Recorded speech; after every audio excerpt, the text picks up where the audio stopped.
Hello everyone. हम reasoning का second chapter कर रहे थे, एनालॉजी। इसकी पहली वीडियो में मैंने उसकी बेसिक्स के बारे में बताया था, किस तरीके से इनको करते हैं। इसको टू टाइप से करते हैं, मैंने अपनी पहली वीडियो में, इससे पहली वाली वीडियो में बताया था। अब इनके क्वेश्चन आंसर शुरू करते हैं। चलिए देखते हैं कैसे करते हैं क्वेश्चन आंसर को। देखिए, आपको एक बार फिर से बताते हैं। जैसे इसमें क्या होता है बच्चों, क्वेश्चन और आंसर जैसे पहला जो रेशियो लगा होता है ना, इसके जैसा ही हमें इसमें बताना होता है। एक रिलेशन होता है, first to second, third to fourth relation हमें बताना होता है। और ऑप्शन में एक ऐसा ऑप्शन चूज करना होता है जो इसके जैसा रिलेशन शो कर रहा हो। देखिए अभी कह रहा है बैंक इज टू मनी, जैसे बैंक मनी से रिलेटेड है उसी हिसाब से बताना है ट्रांसपोर्ट किससे रिलेटेड होगा, गुड्स से, रोड, मूवमेंट या स्पीड। अगर हम बैंक में क्या होता है, जैसे मनी होता है ना, उसी हिसाब से ट्रांसपोर्ट जो यूज करते हैं ज्यादातर वो गुड्स के लिए करते हैं, है ना। रोड, मूवमेंट और स्पीड, इनमें से कोई भी ऑप्शन सही है, goods is right answer. Okay, अब ऐसे ही सेम सेकंड क्वेश्चन है, फैन इज टू विंग्स। आपने देखा होगा फैन में विंग्स होती हैं, उसी हिसाब से व्हील में क्या होता है, आपने देखा होगा कि ये व्हील है इस तरीके से, व्हील में ये स्पोक्स होती हैं, ताड़ियां जिसको बोलते हैं। तो इसका राइट आंसर हो जाएगा स्पोक्स। ऐसे पंखा होता है ना, ऐसे उसमें व्हील्स होते हैं, उसी विंग्स होते हैं, ऐसे ही व्हील जो होता है उसी के जैसा आंसर देखें तो स्पोक्स इज राइट। ओके, अब करते हैं हम थर्ड क्वेश्चन। देखिए थर्ड क्वेश्चन है, कैप्टन इज टू सोल्जर। जैसे कैप्टन के क्या होते हैं, सोल्जर्स होते हैं, उसके अंडरटेकिंग में काम करते हैं, उसको फॉलो करते हैं, जैसा वो कहता है उसकी बात मानते हैं। वैसे ही लीडर के कौन होते हैं, लीडर के होते हैं बच्चों फॉलोअर। उसके फॉलोअर, उसके अनुयायी जो होते हैं वो उसकी बात मानते हैं, उसको फॉलो करते हैं। अब ऐसे ही नेक्स्ट है fourth question, tree is to root. अगर हम देखें तो ट्री की जो मेन पार्ट कह सकते हैं उसे रूट है, रूट के बिना वो खड़ा भी नहीं हो सकता पेड़।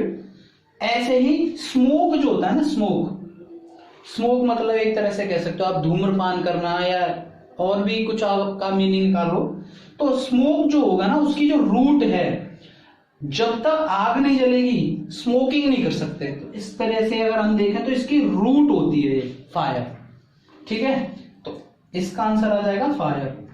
अब हम देखें क्वेश्चन नंबर 5 है, गुड इज टू बैड। आपस में कैसे होते हैं, गुड इज टू बैड आपस में अपोजिट होते हैं। Same as roof is to क्या होता है, रूफ मतलब छत, छत का ऊपर वाला पार्ट हो गया। अब ये डाउन साइड में क्या होगा, उसके नीचे ये फ्लोर आ जाएगा। रूफ का अपोजिट होता है फ्लोर।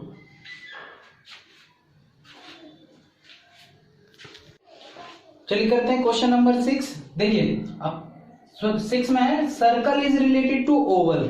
अब देखिए सर्कल होता है इस तरीके से, बिल्कुल गोल एकदम, और जो ओवल होता है वो कैसा होता है, अंडाकार। तो हम एक तरह से ऐसे समझ सकते हैं, अगर मैं सर्कल को ऐसे थोड़ा सा पुश करूं तो ये क्या हो जाएगा, ओवल बन जाएगा।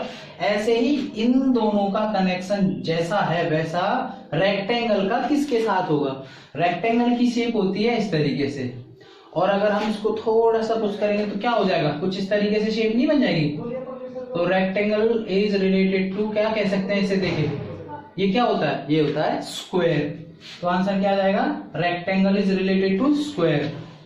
अब देखिए क्वेश्चन नंबर करते हैं 7, कारपेंटर इज टू फर्नीचर। देखिए फर्नीचर का काम करने वाले को कहते हैं कारपेंटर। ऐसे ही ब्लैक स्मिथ किसको कहते हैं, जो लोहे का काम करता है, आयरन का काम करता है ना। अब यहाँ पे आयरन तो है, गोल्ड, ज्वेलर्स, शूज, मेटल। अब यहाँ पे क्या है बच्चों, आयरन तो है नहीं, लेकिन आयरन क्या होता है, आयरन एक मेटल होता है। तो इसीलिए अब यहाँ पे क्या आंसर आ जाएगा, मेटल आंसर आ जाएगा। शूज नहीं आएगा, शूज का काम करने वाला कोबलर होता है। ज्वेलर्स ज्वेलरी का काम करते हैं, गोल्ड का काम करने वाला गोल्ड स्मिथ होता है। ठीक है ना, तो ये इस तरीके से इसका आंसर हो जाएगा। अब करते हैं क्वेश्चन नंबर 8। देखो डॉक्टर स्टेथोस्कोप, डॉक्टर के जो गले में हार्ट बीट चेक करने वाला होता है उसको कहते हैं स्टेथोस्कोप, जो अपने कान लगा के यहाँ पे ऐसे चेक करता है वो। इसी हिसाब से डॉक्टर का एक तरह से ये क्या कह सकते हैं इसे, डॉक्टर अपने गले में इसको पहन के रखता है ना, है ना, यूज करता है डॉक्टर पेशेंट के लिए, है ना। ऐसे ही painter is related to what, painter ऐसा क्या है, कौन सी चीज को ज्यादा इस्तेमाल करता है। तो हम देखें इसका आंसर आएगा पेंटर का जो एक तरह से हथियार मान लो या कुछ और कह सकते हैं आप इसे। तो painter is related to brush. Painter का क्या होता है? ब्रश होता है। और आपने देखा होगा जब भी कोई शोभ वगैरह होती है या कोई किसी का कुछ लिखना होता है तो ब्रश से लिखता है वो, है ना, तो वो उसका यंत्र हो गया। और ये क्या है? ये डॉक्टरों का यंत्र होता है, टीचर का होता है, और मार्कर, पेन, इस तरीके से। तो ये इसका आंसर हो जाएगा। अच्छा, वीडियो कैसेट। वीडियो की क्या होती है? कैसेट होती है ना। ऐसे ही कंप्यूटर की जो कैसेट होती है ना उसको कहते हैं फ्लॉपी। क्या कहते हैं? फ्लॉपी। तो ये इसका आंसर हो जाएगा फ्लॉपी। अब नेक्स्ट क्वेश्चन इसका, क्वेश्चन नंबर 10। देखिए, आवर इज टू सेकंड। इस क्वेश्चन को देखिए, बढ़िया क्वेश्चन है। देखिए, जैसे पहले आता है आपका सेकंड, फिर आएगा आपका मिनट, और फिर आएगा आपका आवर। तो आवर इज टू सेकंड का मतलब होता है बच्चों, ये यहां से और यहां पे गया। ऐसे ही बच्चों सेम यहां पे आएगा, पहले प्राइमरी, फिर सेकेंडरी, और फिर आएगा टर्सरी। टर्सरी मतलब थर्ड। ऐसी टर्सरी से मतलब थर्ड से फर्स्ट पे जाएंगे तो क्या आ जाएगा? प्राइमरी। जैसे आवर से सेकंड आया ना, आवर से सेकंड वो आया है यहां से यहां पे आया, बीच में मिनट का गैप कर दिया। वैसे ही प्राइमरी, सेकेंडरी और टर्सरी। इसका मतलब क्या हुआ? थर्ड पे से आप प्राइमरी पे जाएंगे, बीच में एक सेकेंडरी का गैप हो जाएगा। That is answer. The answer will be primary. Okay, चलिए देखते हैं क्वेश्चन नंबर 11। 11 क्वेश्चन है, fire is related to assess.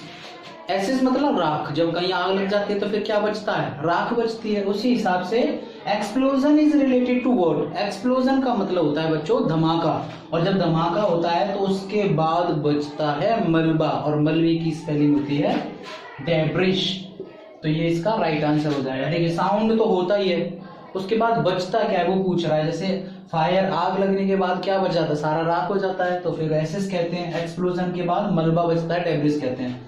Explosive और फ्लेम, फ्लेम तो एक तरह से आग का ददकना हो गया, है ना। बहुत ज्यादा जब आग लग रही हो तो उसकी जो गर्माहट होती है, तो एक तरह से वो मान लीजिए। एक्सप्लोसिव नहीं होता, साउंड नहीं होता, आंसर आ जाएगा डेब्रिस, मलबा। नेक्स्ट है स्पोर्ट्स का लोगो। आपने देखा होगा लोगो बहुत सारी चीजों के होते हैं, जैसे ओलंपिक के 5 छल्ले, गाड़ी के भी होते हैं 4 छल्ले, है ना। उसी हिसाब से स्पोर्ट्स के भी लोगो होते हैं। नेशन का मतलब चिन्ह क्या होता है ना। किसी देश का चिन्ह क्या होता है? उसको कहते हैं एम्बलम। जैसे अपने 4 हाथी हैं जो, वो क्या है? वो एक तरह से एम्बलम है, हमारा चिन्ह है वो। ऐसे ही स्पोर्ट्स का लोगो होता है, नेशन का होता है एम्बलम। अब आते हैं क्वेश्चन नंबर 13 पे। Brain is to blindness.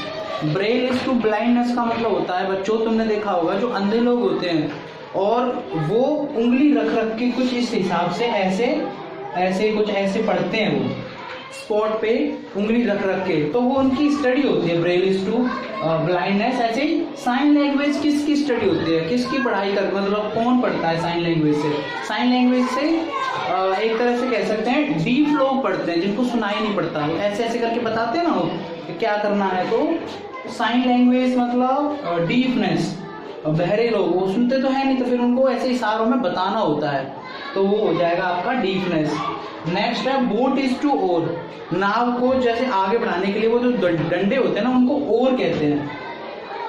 Boat is to oar. Bicycle को आगे बढ़ाने के लिए क्या यूज करेंगे? बाईसाइकिल को आगे बढ़ाने के लिए पैडलों का इस्तेमाल करते हैं। The answer will be paddle. Next है match is to win. Match जीता जाता है, ऐसे ही किसी एग्जाम का जीतना क्या होता है? सक्सेस। उसी हिसाब से examination is to success. Appear तो बैठना होता है, और एग्जाम में मतलब पार्टिसिपेट करना, राइट लिखना, अटेम्प्ट मतलब भी एक तरह से यही होता है। तो एग्जामिनेशन क्या हो जाएगा? सक्सेस हो जाएगा।